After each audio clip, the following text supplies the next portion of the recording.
بالی would کے مشہور خانز کی منافقت کے بارے میں تو آپ سبھی لوگ جانتے ہیں کہ خود کو مسلمان کہہ کر یہ لوگ ہر وہ کام کرتے ہیں جو کہ دین اسلام نے سختی سے منع کیے ہیں، اور وہ کام حرام ہے۔ اس کے باوجود ہی اللہ کے حکم کی ضد کے اندر نہ صرف ہر وہ حرام کام کرتے ہیں بلکہ اپنے چاہنے والے کروڑوں لوگوں کو، جن کے اندر مسلمان نوجوان نسل بھی شامل ہے، اس حرام کام اور شرک تک کے لیے اس کو پرموٹ بھی کرتے ہیں۔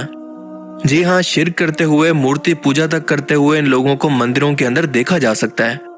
شاہ رخ خان، سلمان خان، عامر خان، سیف علی خان، یہ سب لوگ اپنے عمل سے مشرک ہیں۔ سلمان خان کو چھوڑ کر سبھی نے ہندو عورتوں سے شادی کی ہے، جو کہ اسلام کے اندر جائز ہی نہیں ہے، اور اپنے بچوں کے ساتھ بتوں کی پوجا کرتے ہوئے ویڈیوز کے اندر یا پھر ہندو تہوار مناتے ہوئے ان کو دیکھ کر فرق کرنا مشکل ہو جاتا ہے کہ یہ ہندو مذہب کے ماننے والے ہیں یا پھر مسلمان ہیں۔ اب دیکھیں، ویسے تو ریلیجن کسی کا بھی پرسنل معاملہ ہوتا ہے، وہ دنیا کو نہیں دکھاتا کہ وہ کتنا عبادت گزار ہے، لیکن جب یہ لوگ اپنی منافقت کے ذریعے لوگوں کو سرعام یہ دکھا رہے ہیں تو ہم ان کے ظاہر کو دیکھ کر یہ بات کر رہے ہیں۔ ویسے تو ان لوگوں کی منافقت کو میں اپنی ویڈیوز کے اندر کئی بار ایکسپلین کر چکا ہوں، لیکن اس ویڈیو کے اندر ہم خصوصاً شاہ رخ خان کی بات کریں گے۔ اس بندے نے اپنی ہندو آڈینس کو خوش کرنے کے لیے ہر وہ کام کیا ہے جو کہ شاید کوئی غیر مسلم بھی نہ کر پائے، لیکن اس بندے نے خود کو مسلمان کہہ کر دین اسلام کے ساتھ جو ظلم کیا ہے وہ آپ سوچ بھی نہیں سکتے، اور اس کے باوجود یہ خود کو مسلمان کہلوانے کی بجائے ہندوستانی کہلوانا پسند کرتا ہے اور اپنے بچوں کو بھی یہ سکھاتا ہے۔ میری بیوی کو میں ہندو ہوں، میں مسلمان ہوں، اور میرے جو بچے ہیں وہ ہندوستان ہیں۔ جب وہ اسکول گئے تو اسکول میں وہ بھرنا پڑتا ہے کہ ریلیجن کیا ہے، کہ پاپا ہم کون سے ریلیجن کے ہیں، تو میں نے اس میں یہ لکھا کہ ہم انڈین ہی ہیں یار، کوئی ریلیجن نہیں ہے اور ہونا بھی نہیں چاہیے۔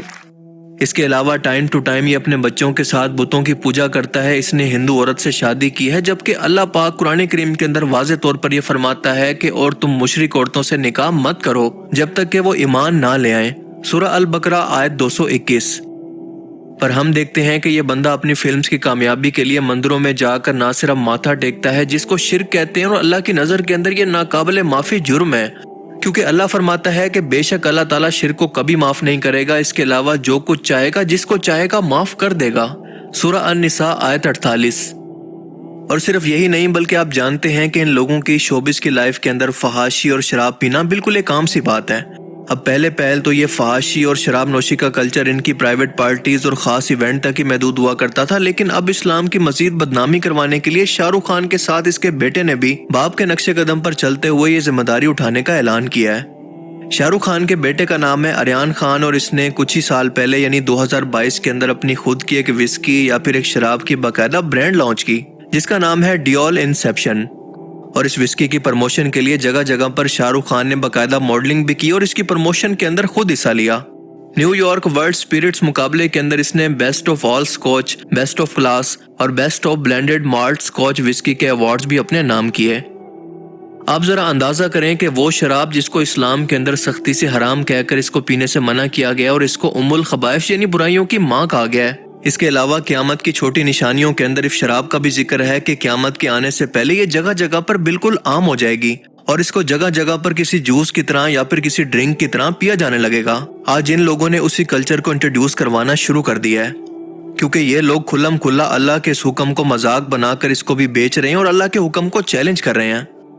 آپ کو بتاتا چلوں کہ وسکی اور شراب کے اندر بہت فرق ہوتا ہے، کیونکہ وسکی کے اندر الکوہل کی مقدار شراب سے کئی گنا زیادہ ہوتی ہے۔ وائن ایک خمیر شدہ مشروب ہے جو کہ عام طور پر انگور یا پھر باقی پھلوں سے تیار کی جاتی ہے، جبکہ وسکی ایک ڈسٹلڈ مشروب ہے جو کہ گندم، جو، مکئی یا پھر باقی اناج وغیرہ سے بنایا جاتا ہے، لیکن اس کے اندر الکوہل کی مقدار بہت زیادہ ہوتی ہے اور یہ باقی شرابوں کی طرح نشہ آور بھی ہوتی ہے۔ یہ کس طرح کے لوگ ہیں؟ کیا ان کو خدا کا ذرا خوف نہیں آتا کہ جب اللہ پاک قرآن کریم کے اندر فرماتا ہے کہ اے محمد وہ تم سے شراب اور جوئے کے بارے میں سوال کرتے ہیں، تم کہہ دو کہ ان دونوں کے اندر بڑا گناہ ہے اور لوگوں کے لیے کچھ فائدے بھی ہیں، لیکن ان کا گناہ ان کے فائدے سے زیادہ ہے، سورہ البقرہ آیت 219۔ اور اس کے بعد سورہ المائدہ کی آیت 90 کے اندر اللہ فرماتا ہے کہ اے ایمان والو، شراب، جوا، بتوں کے تھان اور فال کے تیر سب ناپاک شیطانی کام ہیں، سو ان سے بچو تاکہ تم کامیابی حاصل کرو۔ شیطان تو یہی چاہتا ہے کہ شراب اور جوئے کے ذریعے تمہارے درمیان دشمنی اور بغض ڈال دے اور تمہیں اللہ کی یاد اور نماز سے روک دے، تو کیا تم باز آتے ہو؟ رسول اللہ نے فرمایا کہ ہر نشہ آور چیز شراب ہے اور ہر شراب حرام ہے، صحیح مسلم 2003۔ اور پھر فرمایا کہ جو چیز تھوڑی مقدار کے اندر نشہ پیدا کرے یا پھر زیادہ مقدار کے اندر، دونوں حرام ہیں۔ اور اس شراب کو ام الخبائث بھی یعنی برائیوں کی ماں بھی اسی لیے کہا گیا ہے کہ انسان اس کو پی کر اپنا دماغی توازن کھو دیتا ہے، اور اسی ذہنی توازن کو کھو کر وہ کوئی بھی بڑے سے بڑا گناہ کر سکتا ہے، کیونکہ اس کا دماغ فیصلہ کرنے کی صلاحیت کو کھو دیتا ہے، جس کی وجہ سے معاشرے کے اندر فساد پھیلتا ہے، انسان اپنے آپ سے غافل ہو کر اپنی سیلف ریسپیکٹ کو کھو دیتا ہے۔ اس کے علاوہ میڈیکلی طور پر اس کی صحت بھی تباہ ہوتی ہے، خصوصاً جگر اور اس کے کڈنی تو بالکل ہی فارغ ہو جاتے ہیں۔ شراب پینے سے انسان کی عقل اور فیصلہ کرنے کی صلاحیت متاثر ہوتی ہیں، اور وہ اپنے آپ سے بھی غافل ہو کر ایسے کام کر بیٹھتا ہے جو کہ وہ کرنے کا پہلے سوچ بھی نہیں سکتا تھا۔ اسی شراب کو پانے کے لیے وہ ہر وہ غلط کام کرتا ہے تاکہ اس کی قیمت ادا کر سکے، جو کہ معاشرے کے اندر کرائم کو بڑھانے کے اندر کافی زیادہ مددگار ہوتی ہے۔ اور سب سے بڑھ کر یہ شراب انسان کو عبادت اور اللہ کی یاد سے غافل کر دیتی ہے۔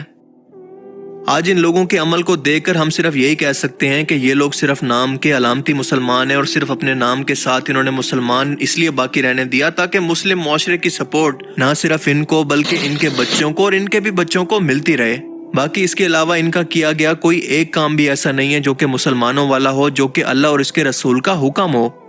خود کو مسلمان کہہ کر ان کا کیا گیا ہر حرام کام نوجوان نسل کے لیے اللہ کے اس حکم کی اہمیت کو کم کرتا جا رہا ہے، اور ان کو فالو کرنے والی مسلمان نوجوان نسل بھی اس کو ایک معمولی حکم سمجھ کر اگنور کرنے لگے ہیں۔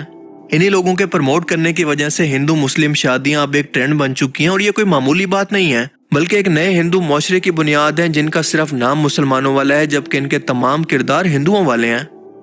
اور دوسری طرف سے افسوس کی بات یہ ہے کہ ہمارے علماء کرام کی کمزوری اور خاموشی نے ان کو ایک سیف پیسج یا پھر سیف راستہ دے دیا ہے۔ آپ مجھے بتائیں کہ آپ نے اب تک کتنے علماء کرام کو ان کے شرک پر اور حرام کاموں پر بات کرتے ہوئے سنا ہے؟ آج ان لوگوں کو شاید اپنی دولت، شہرت اور کامیابیوں کا گھمنڈ ہو، لیکن یاد رکھیں کہ دنیا کے اندر کچھ بھی پرماننٹ نہیں ہے، نہ یہ جوانی، نہ یہ فیم اور نہ یہ عمر، اور یہ سب کچھ جو کہ ان حرام طریقوں سے کما کر اور اللہ کو ناراض کر کے شرک کر کے حاصل کیا گیا ہے، اچانک سے اسی دنیا کے اندر رہ جانا ہے، اور قبر کے اندر صرف آپ کے ساتھ آپ کے اعمال جائیں گے۔ اسی لیے آج ضرورت اس بات کی ہے کہ آپ اپنی نوجوان نسل کو اسلام کی تعلیمات خود پڑھائیں، ان کو شروع سے ہی حلال اور حرام کا فرق سمجھائیں، اور علماء کرام کی یہ ذمہ داری بنتی ہے کہ وہ ان کی ہدایت کے لیے ان کو تبلیغ کریں اور ان کو راہ راست پر لانے کی مکمل کوشش کریں، کیونکہ اگر یہ ان میں سے کسی ایک شخص کو بھی ہدایت کا راستہ دکھا دیتے ہیں تو کروڑوں لوگوں کو جو کہ ان کو دیکھتے ہیں اور ان کو آئیڈیل مانتے ہیں، ان کی زندگیاں بدلنے کا ذریعہ بھی بن سکتے ہیں۔ یہ ان کے لیے صدقہ جاریہ ہوگا۔ اللہ تعالیٰ سے دعا ہے کہ وہ ہمیں سمجھنے کی اور نیک عمل کرنے کی توفیق عطا فرمائے، آمین۔ باقی آپ اس بارے میں کیا سوچتے ہیں؟ اپنی قیمتی رائے کا اظہار کمنٹ سیکشن میں ضرور کریں۔